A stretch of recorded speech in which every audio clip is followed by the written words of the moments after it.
शिव और नंदी, एक पौराणिक कथा। कहानी की शुरुआत। एक समय की बात है, एक संत शिलद ऋषि अपनी निसंतानता से दुखी होकर तपस्या कर रहे थे। उनकी कठोर तपस्या से प्रसन्न होकर देवताओं ने उन्हें एक दिव्य पुत्र प्रदान किया। ये पुत्र जन्म लेते ही एक दिव्य प्रकाश में आया और उसका नाम नंदी रखा गया। नंदी और शिव का संबंध।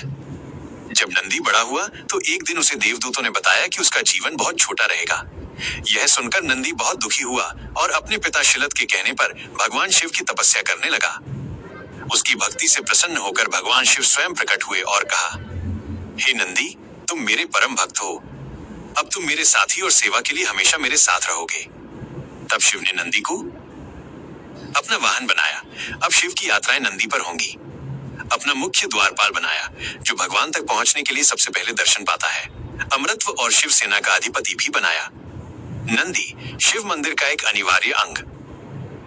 आज भी हर शिव मंदिर में नंदी की मूर्ति शिवलिंग के सामने होती है। श्रद्धालु पहले नंदी को नमन करते हैं और फिर शिवलिंग के दर्शन करते हैं। कहा जाता है कि यदि कोई भक्त नंदी के कान में अपनी इच्छा कहे तो नंदी उसे सीधे भगवान शिव तक पहुंचाते हैं।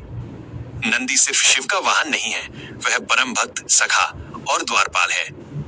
शिव ने अपनी भक्ति से प्रसन्न होकर नंदी को अमृतत्व और महिमा प्रदान की। यह कथा भक्ति की शक्ति और भगवान के अपने भक्तों के प्रति प्रेम का उत्कृष्ट उदाहरण है। और नंदी की ये पौराणिक कथा बहुत ही सुंदर है।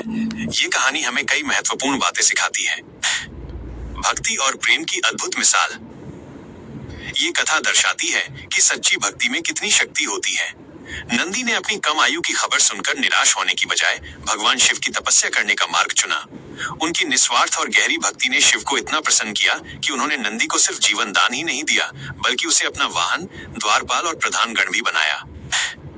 नंदी सिर्फ वाहन नहीं, परम भक्त और साथी। आपने बिल्कुल सही कहा कि नंदी सिर्फ शिव का वाहन नहीं है, वो शिव के सबसे करीबी और विश्वसनीय साथी हैं।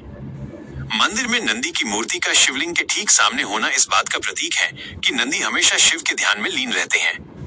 ये हमें सिखाता है कि हमें भी हमेशा अपने आराध्य के प्रति समर्पित रहना चाहिए। नंदी के कान में इच्छा कहने का महत्व। ये मान्यता कि नंदी के कान में कही गई बात सीधे शिव तक पहुंचती है, भक्तों और भगवान के बीच के इस गहरे रिश्ते को दर्शाती है। ये दिखाता है कि नंदी शिव और उनके भक्तों के बीच एक सेतु, ब्रिज का काम करते हैं। यह कहानी हमें ये भी याद दिलाती है कि भगवान हमेशा अपने सच्चे भक्तों की पुकार सुनते हैं और उन्हें उनकी भक्ति का फल अवश्य देते हैं।